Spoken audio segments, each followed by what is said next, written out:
सामयिक चर्चा में आज आप सुनेंगे त्योहार और छठ पर्व के मद्देनजर यात्रियों को सुविधा, सुरक्षा और आपातकालीन परिस्थितियों से निपटने को लेकर रेलवे के द्वारा किए गए विशेष इंतजामों पर पूर्वोत्तर रेलवे के लखनऊ मंडल के मंडल रेल प्रबंधक गौरव अग्रवाल से खास बातचीत। वार्ताकार है आकाशवाणी संवाददाता शैलेंद्र शर्मा।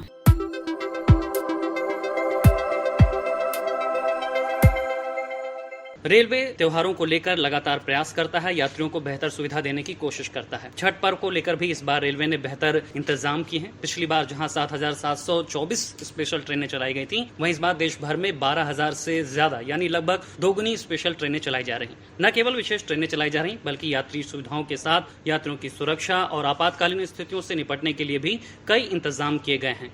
इस बार छठ को लेकर पूर्वोत्तर रेलवे ने क्या कुछ तैयारियां की हैं, यात्रियों को किस तरह से सूचनाएं दी जा रही हैं, उनके यात्रा को लेकर क्या कुछ इंतजाम किए गए हैं, इस विषय पर बात करने के लिए हमारे साथ मौजूद हैं पूर्वोत्तर रेलवे के लखनऊ मंडल के डीआरएम गौरव अग्रवाल जी। सर, आपका आकाशवाणी पर स्वागत है। धन्यवाद। सर, छठ पर्व है, बड़ी संख्या में लोग अपने घर को जाते हैं, त्योहारी सीजन है, स्टेशनों पर भीड़ रहती है। क्या कुछ किया जा रहा है यात्रियों के सुगम यात्रा को लेकर, और न केवल वो घर जाते हैं, वापस लौटते भी हैं, तो इस दौरान क्या कुछ तैयारियां की गई? रेलवे ने इस बार बहुत सारी तैयारी की हैं।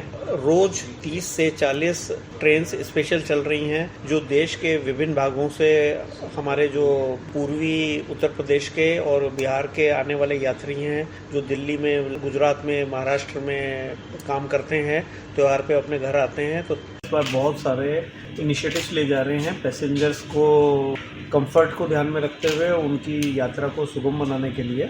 जो दिवाली का बाद वाला सैटरडे संडे होता है और छठ से पहले वाला और छठ के बाद वाला वीकेंड पे करीब 40 के आसपास ट्रेनें चल रही हैं, और जो rest of the week days में करीब 30 ट्रेनें पर डे एक्स्ट्रा चल रही हैं। अब जब आदमी यात्रा करता है तो उसके साथ में उसको प्लेटफॉर्म पे भी अच्छी बेटर सुविधाएं मिलनी चाहिए। उसको ध्यान में रखते हुए हमने 2 स्टेशन अपने आइडेंटिफाई किए हैं, लखनऊ और गोरखपुर हमारे मंडल में। लखनऊ पे हमारी प्लेटफॉर्म एरिया पे स्पेस काफ़ी है, वहाँ पे बहुत ज़्यादा उसमें होल्डिंग एरिया की ज़रूरत नहीं है, वहाँ नेचुरली बहुत सारा स्पेस अवेलेबल है।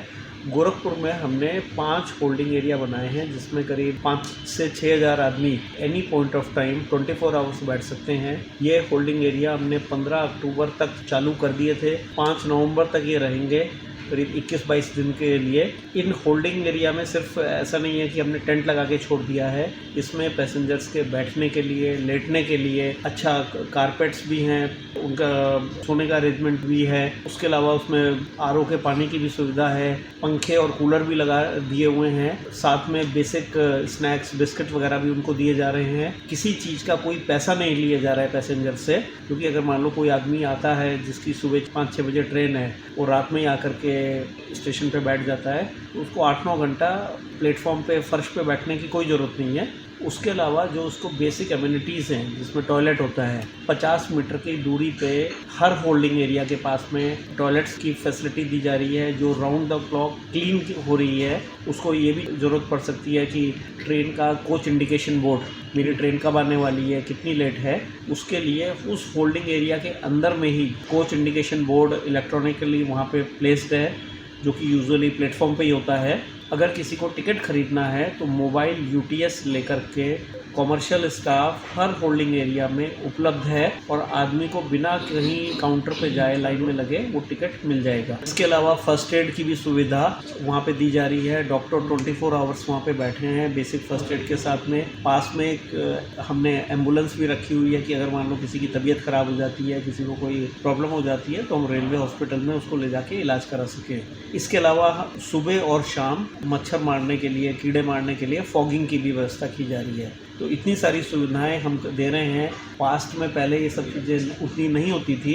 कुंभ का समय था जब हमने थोड़ा बहुत ये चीज़ें पार्शियली स्टार्ट करी थी, बट उससे अच्छा ही हमने इस बार किया है, और पैसेंजर्स का बहुत अच्छा रिस्पांस है, बहुत पॉजिटिव फीडबैक हमें मिल रहा है। सर, ये तो ट्रेनों की बात हो गई, यात्री सुविधाओं की बात हो गई। आज तकनीक का दौर है, लोग अपने मोबाइल से जानकारियां लेते हैं, तो जैसे छठ को लेकर कहाँ से जो भी यात्री हैं उनको जानकारी मिल सकती है? 39 नंबर होता है, उस पर सारी जानकारी वैसे ही अवेलेबल है। उसके अलावा जो मिनिस्ट्री का ऐप है, रेल वन ऐप है, उस पर सारी की सारी ट्रेनों के डिटेल्स हैं। वो ट्रेनें भी जो रेगुलर ट्रेनें नहीं थी, इसे फेस्टिवल स्पेशल के रूप में चल रही हैं, उनके भी डिटेल्स हैं। तो आदमी अपना स्टार्टिंग स्टेशन और डेस्टिनेशन डालता है तो उस हिसाब से फिल्टर होकर के आ जाता है। और उनमें से कुछ ट्रेनें रिजर्व्ड हैं, कुछ नॉन रिजर्व ट्रेन हैं, दोनों तरह की ट्रेनें हैं। तो आदमी अपनी सहूलियत के हिसाब से अप्रोप्रिएट ट्रेन अपना बुक कर सकता है। इसके अलावा उनको अगर ट्रेनों के बारे में कोई जानकारी चाहिए तो जो हमारा इलेक्ट्रॉनिक डिस्प्ले बोर्ड होता है वो प्लेटफॉर्म के अलावा हर एक होल्डिंग एरिया में बाइलिंगुअल अवेलेबल है। वहाँ पे अब जो भी ट्रेनें किसी भी डायरेक्शन में इस समय चल रही हैं, किस प्लेटफॉर्म पे आने वाली हैं, वो लाइव जानकारी वो सीधा सीधा वहाँ पे देख सकते हैं। उन्हें कहीं इधर उधर किसी के पास जाने की जरूरत ही नहीं है। सर, सुगम यात्रा के साथ सुरक्षित यात्रा की भी बात होती है, तो छठ के दौरान जो बड़ी संख्या में यात्री प्लेटफॉर्म पर पहुंचेंगी, उनके सुरक्षा को लेकर और क्या कुछ प्रयास किए गए हैं? रेलवे प्रोटेक्शन फोर्स और कमर्शियल का एक एक एम्प्लॉई हर एक होल्डिंग एरिया में 24 घंटे उपलब्ध है।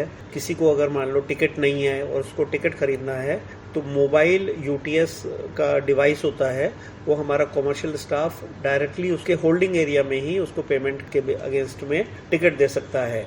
और जब ये सब चीज़ें हैं वो अपना ट्रेन के हिसाब से आधा पौना घंटा पहले निकल के गाइडेड पाथवे बना रखे हैं जिसके प्रॉपर वेरिफिकेशन है और उनको गाइड करके कमर्शियल और आरपीएफ के एम्प्लॉइज उनको उनकी ट्रेन तक पहुंचा रहे हैं, उनके डिब्बे तक पहुंचा रहे हैं, उनकी सीट तक पहुंचा रहे हैं। रेल प्रीमिसेस में हमने आरपीएफ की जो टुकड़ियां और जगह पे हमारी पोस्टेड थी, थोड़ा सा इन स्टेशंस पे हमने ज़्यादा कंसंट्रेट कर दिया है और ज़रूरत पड़ने पे इनको हम वहाँ पे स्टेशन प्रीमिसेस से लेकर ट्रेन तक पहुँचाने के लिए हर ट्रेन में जितना आरपीएफ की एस्कॉर्टिंग होती थी, वो एस्कॉर्टिंग के जो स्टाफ होते हैं उसकी भी हमने एडिशनल टुकड़ियाँ वहाँ सब में लगा दी हैं। तो क्योंकि ट्रेनों में रश होता है, किसी तरह की कोई अप्रिय घटना ना हो जाए, तो उसमें भी हमारा करीब 1.25 से 1.5 गुना एडिशनल आरपीएफ के एम्प्लॉइज ट्रेनों में डिप्लॉय किए जा रहे हैं। और जो हमको फीडबैक मिल रहा है पैसेंजर्स में इतनी ज़्यादा खुशी है कि इतना अच्छा रिस्पॉन्स है। They are thankful to the ministry, they are thankful to the prime minister and the railway minister, जिन्होंने ये सब सोचा है और इतनी अच्छी सुविधाएं हम दे पा रहे हैं। सुविधाएं लगातार दी जा रही हैं, लेकिन आपके जो डिवीजन में कोई स्पेशल ट्रेनें चल रही हैं, कोई स्पेसिफिक नंबर है आपके पास, फिर कोई ट्रेनें हैं जिनके कोचेस बढ़ाए गए हैं? हमारे यहाँ जो रोजमर्रा में ट्रेनें चलती थी उसके मुकाबले में वो डे टू डे वेरी कर रहा है कि किसी दिन 30 ट्रेन से लेके 40 ट्रेन के बीच में है। जब दिवाली से पहले करीब 30 ट्रेन के आसपास ही रखा हुआ था क्योंकि उस समय उतना रश नहीं था, बट अभी 35-36 के आसपास पर डे ट्रेनें चल रही हैं। जैसे जैसे छठ का दिन और नजदीक आ जाएगा वो ट्रेनें बढ़ेंगी और हमारे पास कुछ स्पेयर कोचेज अगर जरूरत पड़ेगी तो बाकी रेलवे से जहाँ पे त्योहार का उतना वो नहीं रहता है, बिहार साइड में ज्यादा रहता है, तो हम रेडी हैं उसके लिए कि अगर हमें जरूरत पड़ेगी तो हमें और डिब्बे पैसेंजर कोचेस के दूसरी ट्रेन से मिलेंगे। तो 40 के आसपास तो डेफिनेटली रहेंगे, हो सकता है जरूरत पड़ने पे 4-5 और भी ज्यादा हो सकता है। पीक आवर्स में कभी कभी होता है कि सडनली पैसेंजर रश बढ़ गया है तो असिस्टेंस बेसिस पे हमको रेडी है कि इधर उधर से हमें कुछ ना कुछ मिल जाएगा। सर, ये बताइए, जिस तरह से अभी हमने देखा कि जो प्लेटफॉर्म टिकट हैं वो रोक दिए गए थे भीड़ को देखते हुए, तो क्या कुछ ऐसी योजना भी है छठ को देखते हुए? देखो, प्लेटफॉर्म टिकट की जहाँ तक बात है, रश को देख करके कभी कभी टेम्परेरी लिमिटेड पीरियड के लिए रेस्ट्रिक्शन लगाना पड़ता है क्योंकि हम ये नहीं चाहते हैं कि हमने से टिकट तो बेच दिया और हम उतने पैसेंजर्स को ट्रेन में एकोमोडेट नहीं कर पा रहे हैं। तो एक प्रैक्टिकल व्यू लेना पड़ता है सिचुएशन का। सर, आखिरी सवाल, जो भी यात्री स्टेशन पे आ रहे हैं, ट्रेनों से सफर कर, उनके लिए आपका क्या संदेश है?